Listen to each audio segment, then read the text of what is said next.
ഈ മുണ്ടക്കൈ ഭാഗത്തേക്ക് പോയി കഴിഞ്ഞാൽ അവിടെ ഇന്നലെ എത്തിയ സംഘം ഏതാണ്ട് 4:30 കൂടിയാണ് എത്തുന്നത്. അവർക്ക് പിന്നീട് മറ്റ് കാര്യങ്ങളിലേക്ക് പോകാൻ, അതായത് ഈ ശക്തമായ ഈ കോട മൂടിയത് കൊണ്ട് തന്നെ രക്ഷാപ്രവർത്തനം വലിയ തോതിൽ മുന്നോട്ട് കൊണ്ടുപോകാൻ കഴിഞ്ഞില്ല.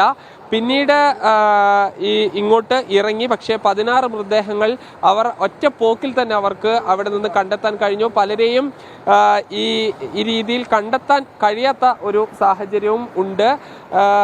അതായത് കണ്ടതിന് ശേഷം രക്ഷപ്പെടുത്താൻ കഴിയാത്ത സാഹചര്യമുണ്ട്. ഇപ്പോൾ സജിത് നേരത്തെ പറഞ്ഞതുപോലെ തന്നെ ആശങ്കപ്പെടുത്തുന്ന ചില ദൃശ്യങ്ങളാണ്. അതായത് ഈ പാലം നിർമ്മിച്ചിട്ടുണ്ടെങ്കിൽ പോലും ഒരു കനത്ത മഴ വരികയാണെങ്കിൽ ആ പാലം കൂടി മുങ്ങാനുള്ള ഒരു സാധ്യത നിലനിൽക്കുന്നുണ്ട് എന്ന ദൃശ്യങ്ങളിൽ നിന്ന് തന്നെ വ്യക്തമാണ്. എന്തായാലും ഒരു പാലം തൽക്കാലത്തേക്ക് നിർമ്മിച്ചിരിക്കുന്നു. അതുകൊണ്ട് തന്നെ രാവിലെ രക്ഷാപ്രവർത്തനം തുടങ്ങുകയാണെങ്കിൽ കൂടുതൽ ആളുകളെ അവിടെ കുടുങ്ങിക്കിടക്കുന്നവരുണ്ടെങ്കിൽ എത്തിക്കാൻ സാധിക്കുമെന്ന് പ്രതീക്ഷിക്കുന്നു. പക്ഷേ ഇതിനൊക്കെ കാലാവസ്ഥ നിലവിലൊരു വെല്ലുവിളിയാണോ?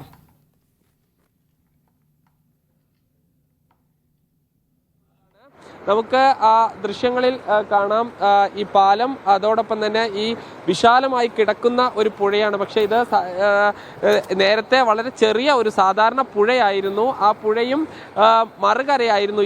ഈ പുഴ ഗതിമാറി ഒഴുകുന്ന ഭാഗമാണ്. ആ മരം നിൽക്കുന്നത് അത് ഒരു അത്ഭുതമാണ്. കാരണം ഇത്രയും വലിയൊരു മലവെള്ളപ്പാച്ചിൽ ഉണ്ടായതിനു ശേഷവും നിരവധി കെട്ടിടങ്ങൾ ഒലിച്ചുപോയി. ആ മരത്തിന് തൊട്ടിപ്പുറത്ത് ഒരു ക്ഷേത്രം ഉണ്ടായിരുന്നു. ആൽമരത്തിനിപ്പുറം ആ ക്ഷേത്രം ഒലിച്ചു പോയിട്ടുണ്ട്. അതിന് ശേഷവും ആ മരം അതുപോലെ നിൽക്കുന്നു. ആ മരമാണ് ഇന്നലെ സത്യത്തിൽ ഈ രക്ഷാപ്രവർത്തനത്തിന് ഒരു വലിയ സഹായമായത്. കാരണം ആ മരം ഇല്ലായിരുന്നെങ്കിൽ വടം കെട്ടാൻ മറ്റൊരു മാർഗം NDRFന് മുന്നിൽ ഉണ്ടായിരുന്നില്ല.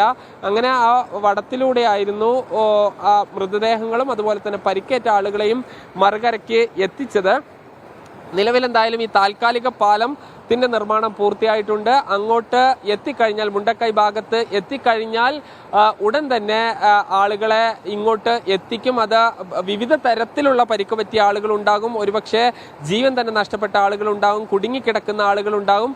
ഈ ആളുകളെ എല്ലാം തന്നെ ഇങ്ങോട്ട് എത്തിക്കുന്നതിനുള്ള നടപടികളാണ് ഇനി ഉണ്ടാവേണ്ടത്. ജിൽസി, എന്തായാലും കൂടുതൽ ആളുകളെ തേടിയുള്ള ദൗത്യം ഇന്ന് തന്നെ പുനരാരംഭിക്കും. അല്പസമയത്തിനകം തന്നെ പുനരാരംഭിക്കുമെന്നുള്ള വാർത്തകളാണ്. അവിടെ ഇന്നലെ സൈന്യം നിർമ്മിച്ച താൽക്കാലിക പാലം, അതായത് മുണ്ടക്കൈയും ചൂരൽമലയുമായി ബന്ധിപ്പിക്കുന്ന താൽക്കാലിക പാലത്തിലൂടെയുള്ള രക്ഷാദൗത്യമാണ്. ഇന്നലെ ഏതാണ്ട് വൈകിട്ട് 4:30 കൂടിയാണ് രക്ഷാസംഘങ്ങൾക്ക് മുണ്ടക്കൈയിലേക്ക് പ്രവേശനം കിട്ടിയിരിക്കുന്നത്. അതിനുശേഷം ആദ്യ തിരച്ചിലിൽ തന്നെ 16-ലധികം മൃതദേഹങ്ങൾ അവിടെ നിന്ന് കണ്ടെടുക്കാൻ കഴിഞ്ഞു എന്ന് പറയുമ്പോൾ വളരെ വ്യാപ്തിയുള്ള ഒരു ദുരന്തത്തിന്റെ കാഴ്ചകളിലേക്കായിരിക്കും ഇന്ന് പോകേണ്ടി വരിക എന്നുള്ളത് കൂടിയാണ് മനസ്സിലാകുന്നത്. എന്തായാലും ദൗത്യസംഘം അല്പസമയത്തിനകം തന്നെ രക്ഷാപ്രവർത്തനം തുടങ്ങുമെന്നുള്ള ഏറ്റവും പുതിയ വിവരങ്ങൾ കൂടി അവിടെ നിന്ന് ലഭിക്കുകയാണ്. അപ്പം തന്നെ നിലവിൽ മഴ മാറി നിൽക്കുന്നുണ്ടെങ്കിലും ഇനി കനത്ത മഴ പെയ്യുകയാണെങ്കിൽ അതൊരു വലിയ ആശങ്ക, ഒരു വലിയ വെല്ലുവിളി രക്ഷാദൗത്യത്തിന് ഉയർത്തുന്നുണ്ട് എന്നുള്ള കാര്യം കൂടിയാണ് സാജിദ് അവിടെ നിന്ന്